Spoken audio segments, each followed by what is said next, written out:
Aries, Aries rising. How you doing, Aries? This is your reading for the Saturn in Aries transit, but it's just the direct motion up until the retrograde, which is happening on the 12th or 13th of July. So we're going to see what Saturn's up to for its first part of its cycle in the sign of Aries, laying down foundations, clearing the clutter before we get the retrograde.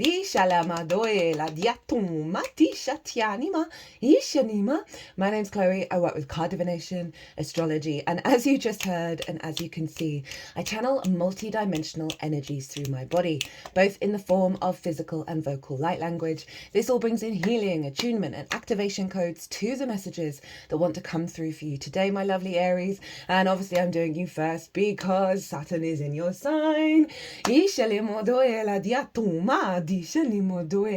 Now I read for the rising sign, so for those of you who don't have Aries in the first house, look to the house it does fall in, look to the themes of that house, and you want to apply those themes along with all the other meaning you've got going on in the sign of Aries to the messages that come through today, because it'll be as if that Aries energy, wherever it falls in your natal chart, has now energetically moved to the first house. So the astrology for the rising sign in terms of the houses that I'm going to talk about, well obviously that's the first, are always going to still link in. You just got to add on your own natal chart meaning on top of it. For example, I've got Aries up in the 9th and I've got my midheaven there. So I'd apply all of that meaning to what wants to come through today.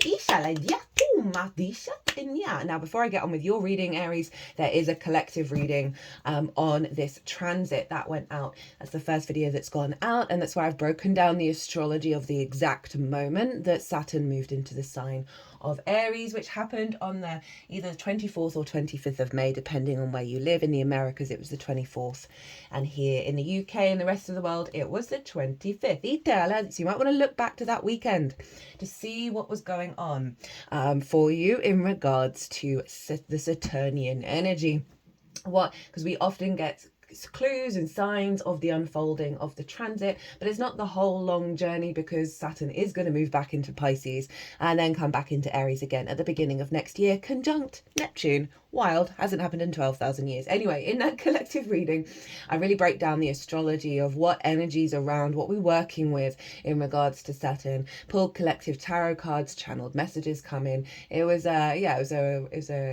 really enjoyed doing that reading. So if you want a deeper understanding on what is going on, pause this video, go watch the collective reading. It'll just go bring you more depth and nuance to what's going to show up here.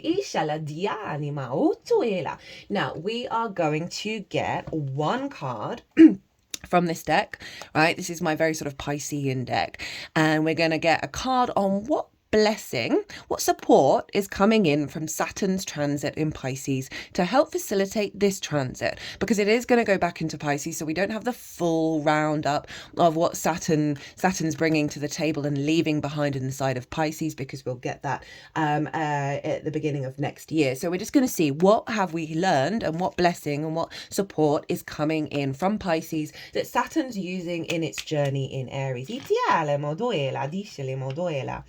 And then, so I just realized half these crystals had fallen off. We're going to get two cards from this deck. We're going to get one card on what's the activation code that's come in already, that you're working with up until the retrograde, right? So what is the intention of Saturn and the code is integrating within you that is to do with this direct motion? And we're also going to get a card on how to work with that energy, how to amplify it, as well as the card at the bottom of the deck. I've got 3 oracle decks out. We'll see if they all get used. So Aries rising, this is happening in your first house, the house of self, the embodiment of your actions and your deeds, either through your sun or your moon, depending if you've got a day or a night chart. It is your character, your body, how other people see you as well. It's a very powerful house. In Hellenistic astrology and Vedic astrology, it is the most powerful house, because it is about you and how you walk your talk and the lens in which you navigate through these cosmic forces, which is Aries. He's very individual, very passionate. Wanting to go your own way, wanting to initiate, very confident.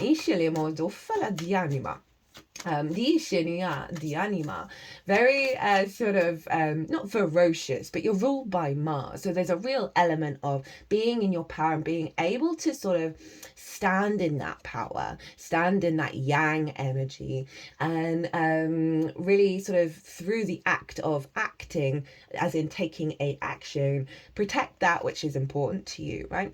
You do like, as I say, to go your own path and not be told what to do. And Saturn moving in here. Now, Saturn in the first is not the easiest of transits because it does bring about certain restrictions and limitations around the sense of self. And it does so in order for you to really go deep within and find your own integrity, your own authority, right? And your commitment to the self. And so Saturn is a bit of a no planet. It can bring up more challenges than blessings, but just trust in the process and know, at the end of this whole cycle, and you'll get it throughout, you're going to be so much more in your sovereign power, right? There's a level of maturity and a level of commitment with Saturn. So it's kind of a real upgrade within the self of your commitment to your incarnation, right? But it isn't necessarily without its struggles and challenges, right? Saturn wants to test you. Are you going to walk your talk? Integrity, for me, is the key word for Saturn. And so this is really about, there'll be tests around that integrity, right? Around how you embody yourself, right? Around any distortions around how you think you're seen, right? Saturn is going to help solidify and make yourself more real, that it's in alignment with your original nature, right? Your divine nature. And it's a really powerful transit. There's no getting around with it. As I said, right? Integrity, commitment, responsibility, due diligence, right? Cause and effect. You're going to have more of an awareness of your actions and your embodiment and the impact that has and the consequences of that, right? So it really helps us sober up a little bit, give ourselves a bigger perspective, as well as you feeling in your power.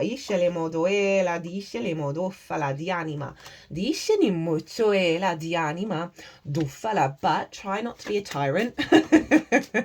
that can be an aspect of that. Try not to be a tyrant, and that, because Saturn is all about authority, and that can go to extremes, so bear that in mind.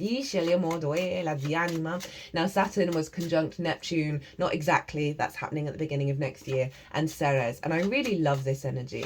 And the sort of the tagline for the collective reading was, can't remember the exact words, but Neptune is very much about divine love. It's the great mystic. It's the portal to source, and Ceres is about abundance, and Saturn makes things real. Saturn gives things structure, and so and fire, and especially Aries, is the spark of spirit. It's your instincts. It's your very immediate instincts are being recalibrated to a level of wisdom that's in alignment with the divine love of source and the sense of abundance, the instinct of abundance, to move with abundance but with wisdom. Now obviously Saturn is in its shadow cycle. That means it is going over the degrees. It's going to retrograde over. So we're going to go back over this energy, but it's essentially lying down foundations, knocking foundations.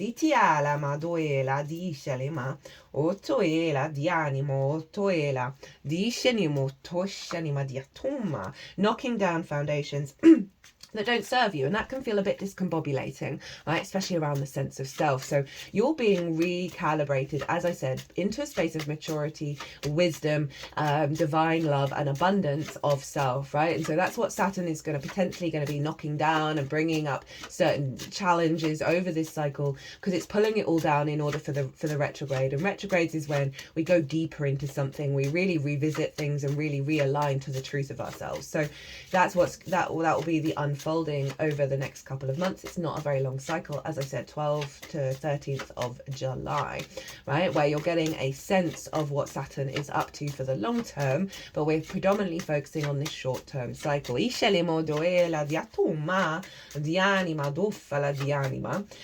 just feel called to mention that the moon is in the second house for you in the sign of Taurus in her exaltation. We happen to have the moon in Taurus exaltation for one of the oracle cards, which kind of blew me away, around your emotional body being recalibrated to your true sense of value, and how you value yourself really does influence the sense of self.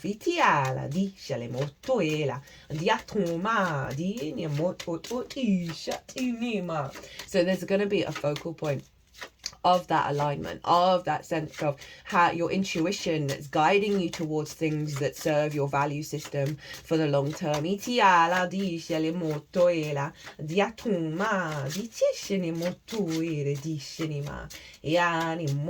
Now, Saturn rules Capricorn and Aquarius. So wherever Saturn is always influencing these two signs. That's your 10th house, Capricorn, of life path, career, visibility, reputation, how the big outside world sees you. So you are getting right with that path. You're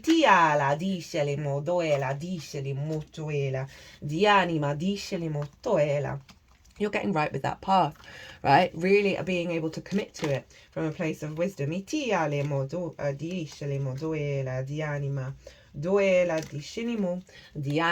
Aquarius views about your hopes and your dreams, right? And this is going to be the whole time Saturn's here for about 2.5 years. Where the energy that Saturn is building in your first is funneling into these two signs of your hopes and dreams, friends, groups and alliances, and reaping the benefits from your 10th house. Now this is going to be seeing you as more of an authority, and you feeling more in your authority and your capacity to understand what you instinctively need to do for the path, right, of connecting to the manifestation of your hopes and dreams. I just got the surrender card in reverse. I don't feel like it's your main card, of this sense of impetus, of trusting in your instincts, right, of where they're taking you. Now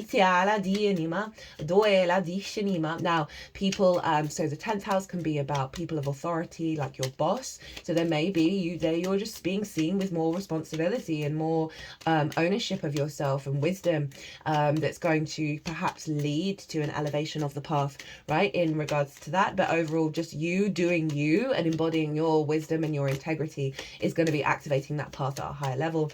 And you may be reaping more benefits from this as well because of that sense of maturity that's coming in with Saturn being in your first house. I'm going to get one more from here. And being able to, through your actions, because of that mature energy, be in alignment. Be in alignment with where what you need to do for your hopes and your dreams to manifest. You may be connecting to more soul family, right? Of connecting to bigger groups because of this sort of upgrade of your frequency, right? People like people who feel like they're in their power, right? They feel like they can trust them, that they're confident, that, you know, they're safe with them. So there's definitely that element. Look to where your Saturn is in your natal chart. That will also be activated with this transit, and whatever house it's in is going to be impacted by the sense of self. So that's going to give a little bit more of a personal understanding on what's going on. They wanted to give you lots of cards, but we're keeping it chill in these readings. Now Aries, you're ruled by lol, you're ruled by Mars, and so Mars is over in Leo, which is in your 5th house of your creation energy. So it's influencing what's going on with Saturn for this bit. Creation energy, pleasure, joy, amusement, games, love, romance, dating, children, inner child, right? So there's a lot of stuff around your motivation and drive coming from a playful place, for harnessing your creation energy via your heart round. It's really sort of bringing a bit of lightness to the Saturn transit, right? Of this sort of very social energy of Leo, meaning that we're not going too far in our independence in a way that does us a disservice. But I can see you really channeling more joy through yourself, right? This sense of desire of how do I bring more creativity, more joy, more pleasure into the path, into my career, into my hopes and dreams, and being really inspired and very creative. This may be a reference around healing wounds of the inner child that have blocked you being able to be the mature person for yourself, right?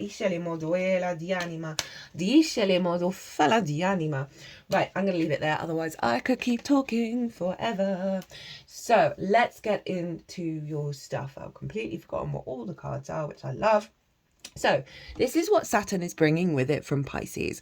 Now, this deck is very visual in nature, and I like to really lean into the imagery as well as the traditional meaning of the particular card. And this is a very Piscean deck. It's a very fantastical deck, fantasy deck. Itialem, and that's in your 12th house, your hidden house, your house of mysteries, right? The unconscious spaces. Saturn loves being in the 12th. You've really basically got an authority over your unconscious, right? A real maturity. Saturn also knocks down things that don't serve you for the next 30 years.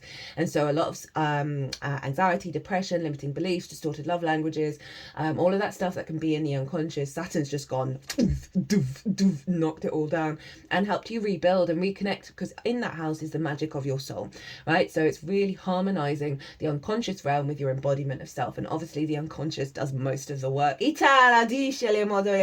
though we don't think that, right? We are running around thinking that we're in control consciously. So I really like this energy coming into your first, of bringing the magic of your soul, bringing that empowerment that Saturn's brought in the unconscious spaces into this space. The Six of Cups. Now, this is very appropriate. This is all about balance and harmony of the emotional body, of coming together from a place of joy and peace and feeling safe and secure to give and receive on the emotional level, right? In the traditional Rider-Waite, there is a massive house in there. And so there's a sense of safety and security, of making peace with the past, which is the Five of Cups, the grief energy. And this feels like an embodiment of your feminine and masculine coming together and wanting to play together and wanting to work together. That brings in the Mars over in the sign of Leo, right, of your creation energy, of there being a deep union of self and this sort of awareness of the newness of it, right, of the new frequency. These two figures, they may know each other a little bit, but there's a sense of a real delight of being around each other and wanting to connect and learn and grow together, right? We've got all those birds flying around the feminine, right? This is all your intuitive hits. This is all the messages from your subconscious, right, that is now more in alignment with joy and with peace. And this is coming into your first house. It's coming into your first house of a settling, a rebalancing of your unconscious, of your emotional body, that's allowing you to be more in your power because of the integration of the feminine and masculine, not sex specific. Well done. I always get that wrong. Of being in alignment with the self, because your power up is actually Pisces. So this is a really nice blend of that Aries energy, of the yang energy, the masculine energy, of being able to act on that intuition from a place of joy and creativity, right? You're not feeling the doldrums, the heaviness, the weight of it all, because of what's this work that Saturn's done. And so you're feeling more confident in yourself. You're understanding what's going to serve you in the long term, which is about connection, which is about harmony within yourself, that then leads to that reciprocity with the outside world, right? Of the next pay rise, of the path, of meeting people and being more in a joyous spirit. Right, okay, what's the activation code that Saturn's bringing in that's unfolding over the next couple of months up until the retrograde? So this is the intention of Saturn, the most integrated intention and expansive intention of what Saturn's up to, that helps you give a zoomed out perspective of all the little nuances that are going to go in your life. Saturn in the first isn't always the easiest transit. It's powerful and one of the most profound, but there's a bit of a struggle. So what's Saturn up to? Oh, I love this. Four of Cups in reverse. Now, Four of Cups in the upright is about comparison as the thief of joy. It's also kind of a depressive energy, right? Very closed off, very restrictive, arms crossed, legs crossed. And this is looking at the Three of Cups that are far out of reach, right? So it's imagining someone getting that pay rise, imagining someone in a committed romantic relationship, all those sort of going on Instagram and seeing everyone live their best lives, and you're feeling a bit sorry for yourself, right? And you're not really necessarily doing anything about it because we can get very restricted. And so I love this in the first because it's clearing out that block, right, of the heaviness, of perhaps difficulties, of clearing out the blocks, knocking down those foundations that have are this, right? That have stopped you fully embodying yourself and being integral with yourself and going and living your damn life. Now, I know, Aries, that's probably what you do anyway, but they're clearly saying there's been some stuff going on in the unconscious, again, in the emotional body, that has kind of restricted you fully embodying your divine nature, right? Say you've been going back and forth over the upgrades and you're like falling back into the old cycles, and then this is kind of saying, like, no, Saturn's really like kicking down all those foundations that have stopped you from embodying the abundant nature of the self in its divine form. You know, as I said, someone's got that pay rise, connecting to groups. 3 of Cups is 3 people all in union and joy. So there may be some fractious energy. Aries, I know you can be very hot-headed, I swear, more in Aries energy. I love Aries energy, I'm a big fan, but it, you know, a little rough around the edges in the best possible way. And it can be so independent, it's contrary to its own nature. And so there may be something about that contrary nature, because Saturn is very mature, of being very hyper independent. But there's a part of you in the background of like, oh, but I wish I kind of had those connections, but I'm too busy just, you know, going my own way and not necessarily creating space for reciprocity. And so this is really saying on multiple levels. One, in terms of that pay rise or the career, people on their path, you're not quite sure, connecting to groups, feeling in your good spirits as well. That's the 11th house, which is the house of good spirits.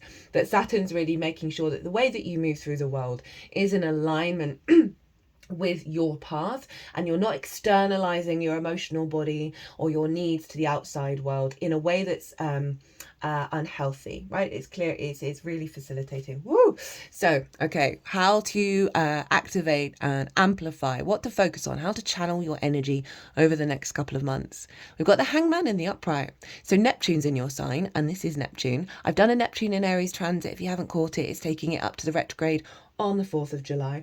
Very profound messages came through in that, not surprising. It's Neptune. So this is Neptune, it's the Hangman in the upright. And this is saying, right, Neptune in the first, you're getting divine inspiration in through the way that you embody yourself through your actions and your deeds. And they're just doubling down on this, right? This is the only halo in tarot. It represents enlightenment, that you, through your exploration of your own self, right, and the actions that you take, you are embodying Neptune in your wisdom, and they're wanting you to really sort of be aware of that, right? And sort of, I don't want to say why I wanted to say mindful, but in observer mode of this frequency within you that is allowing higher wisdom to come through you. And this is, you know, there may be certain things where you're like, oh, I've not done this before, I've not felt this way before. That's Neptune letting you know what's going on.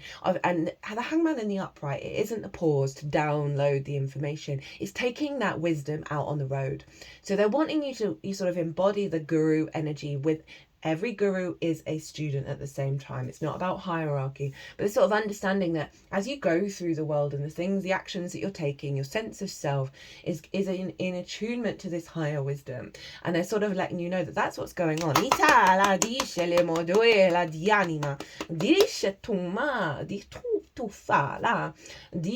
So really strong message of, you know, stepping out of a sense of disconnect, right, and stepping into embodiment. So what have we got at the bottom of the deck? We have, love it, 9 of Pentacles. Hello, Venus and Virgo. So again, this is this sense of sovereignty. This is a very independent energy. This figure knew what they needed to do, knew what actions they needed to take. And this feels like you're very divinely inspired in your actions with this, and they're just wanting to let you know that that's going on. They're very, every time I say that, they've got very responsive with certain movements that you can't see in terms of doubling down on. They're really wanting you to know this is the energy within you, right? You might have been a bit oblivious, or they're just wanting just to double down. You may have had hints about it, but they're like, no, this is within you, right? And they want you to channel it more and really be open to this experience of trusting your instincts, right? And observing them and seeing where they're shifting and changing, and where this wisdom is sort of permeating throughout you. So this figure knows what they need to do in order to create a holistic life. Happy home, happy work, happy friends, happy lovers, all the things, right? But they knew what they needed to do, right? And it's a very sort of abundant energy, right? They're really just hanging out in their garden, having the best time. And that's underneath the 4 of Cups, of letting you know you're in alignment for your path, right? And bringing in not burning yourself out at work, not pulling yourself back from certain dynamics. It's the full rounded energy with the Nine of Pentacles of satisfaction and feeling sated in your incarnation. So that is the main agenda, with it being at the root. Now this card wanted to be on that, so let's see what this is. We've got mantra. The I am mantra is one of the most powerful, I think it's the most powerful mantra that there is.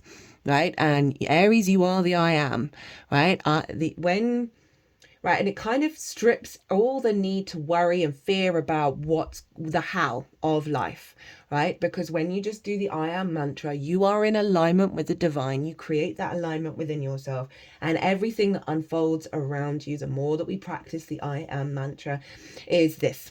Right, that you're not having to be in a fear state or a worry state or around what's going on, as long as you stay in alignment with yourself and honor the spiritual energy that is within you right now, honor this upgrade that's going on, and trusting in the unfoldment, right? And so it's really wanting you to sort of practice mantra in your sense of self, right? Of the awareness of the divinity within you. Okay,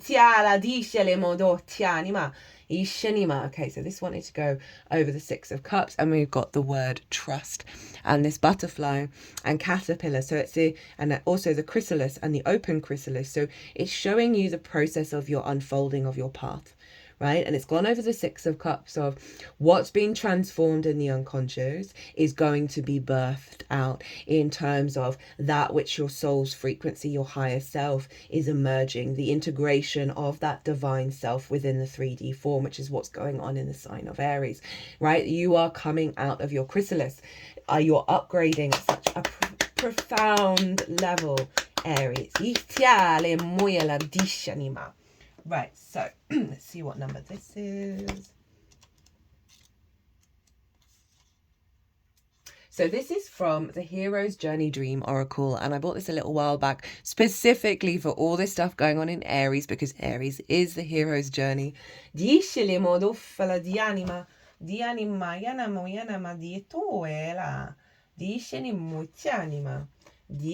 So we have build in breaks, saunter slowly. That ties in with the trust and the slow unfolding. And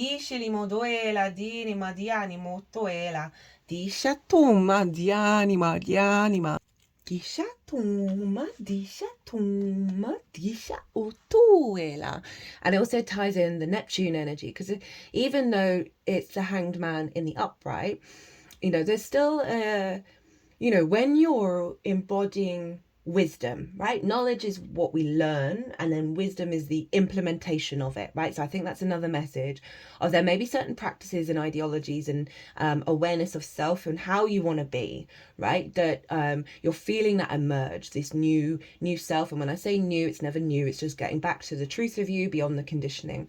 The Neptune, the Hangman, is still, when we walk with wisdom, we give ourselves this breathing space for it to unfold, right? Even though fire, your Aries, very fast, instinctive energy, there is an element of softness that wants to come in, of just give yourself a breath, understand that you are emerging as the butterfly, and this sense of putting things into practice, putting your wisdom into practice. This is going to be a great time period for you to show Saturn you are going to walk your talk, right? It's really going to help the whole transit, right? The whole 2.5 year transit. If we're not right with ourselves in terms of integrity and walking our talk, Saturn comes along and just really just a little harder when we don't do that. So it's saying, hey, get out of this sort of perhaps resistance to the change, right?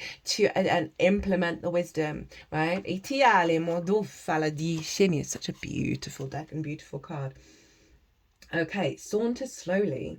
Don't power walk. Saunter slowly in the sun, eating chocolate, and carry a blanket so you can take a nap. And that is a quote from Sark. S-A-R-K, not sure who that is. Message: sometimes you don't feel like showing up, and that's okay. Sometimes you want to quit, and that's okay. And that's really referencing this in the upright. Sometimes you just want to hide your head under the covers, and that's okay too. Resistance is part of the journey. However, where the hero takes a nap, then where the hero takes a nap, then keeps on going, the ordinary person simply gives up. That's giving up energy.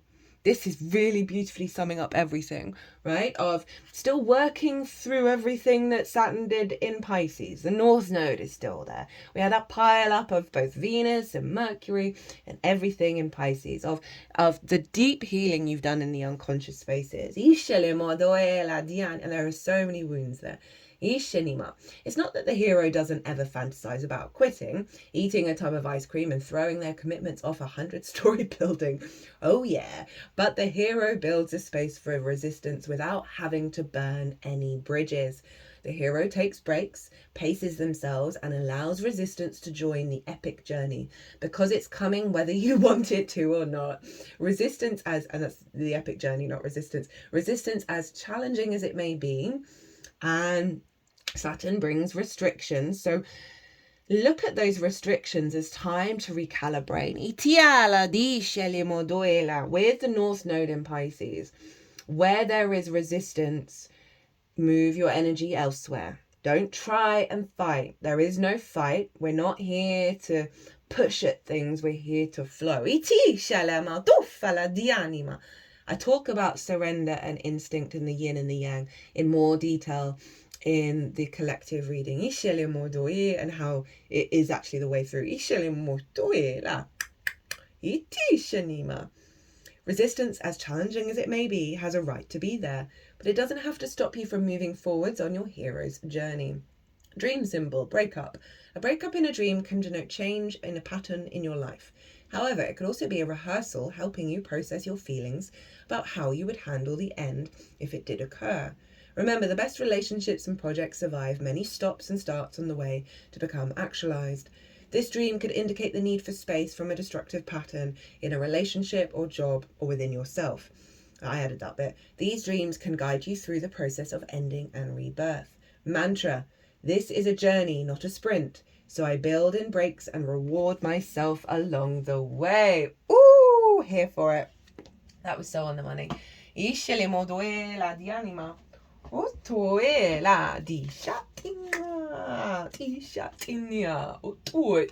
So, final oracle card for this transit. The Masters, and it's 31:39 on the clock. So 3 threes. 2 threes. Sacred support. Why are you not? There we go. Blessings, expansion, increase, fertility, positive results, talent, skills, mastery, teacher, inspiration, Ascended Masters. The Ascended Masters are helping you, and the whole universe is working in your favor. You're using your skills and gifts in the best way. Expansion and abundance is part of your next chapter. Shadow side. And this is a very abundant energy. All of it's all linking in, and it's beautiful. You're not using your skills, talents, and abilities in the way that they should be used. That's highlighting this, right? Reflect over your lifestyle to see where you're holding yourself back. I also want to bring in Venus. I'm going to do a little Venus conjunct Chiron video on Sunday when she's coming into her conjunction, which obviously happens every year. And that's on, what day is it today? It is, I think so, it must be the 2nd. I can't remember how many days are in May. Either the 1st or the 2nd of June. That it's imprinted into this cycle, Venus being close to Chiron, of wounds of self, right? Of your love of self, right? I'm going to talk more about that. I talk a lot more about that in the collective reading, and I'm going to go over a little more on Sunday. I'm going to pull just 2 cards for each sign. So there's really here around you healing some very deep wounds. And so it's interesting, we've got the 6 of Cups, which has a masculine and feminine figure on it as well, that you're upgrading. And so there's I like this energy of there's a focus on, because it's turning into wisdom with Chiron. There's a focus on this huge upgrade around your love of self and your creativity and your capacity to bring grace and connection and harmony to your existence. But she won't have conjuncted Chiron with this, right? So we've got the lead up sort of the friction and the wounds still embedded in this transit, right? So know that. And I think there's a part, it's going to be really, it's just going to deepen the wisdom that we're going to be gaining in terms of the Venusian Chiron energy in your sign, right? So it's kind of letting you know what to look out for. You're not using your skills, talents, and abilities in the way that they should be used, right? So elevating all of that. Reflect over your lifestyle to see where you're holding yourself back. The moon is in Taurus, which is being ruled by Venus, so that energy is being pulled back, and that's in your second house of your skills and your tools. So there's something about putting this wisdom into practice and getting out of a mindset of stagnation, right? Even if there may be blocks and there may be challenges, trust in the process of what's unfolding. But this is really very much the embodiment of your path, right? And your sense of self and your capacity to bring such wisdom and light through that process. And what does it say? Expansion and abundance is part of your next chapter. Right, Aries, I'm going to leave it there. Be good to yourselves. Be good to those around you. Safe. Forgot to mention, if you want a personal reading, all my details are in the description box. It was an honor and a privilege to read for you, as always, Aries. Be good to yourselves. Be good to those around you. Safe travels and be well until we meet again.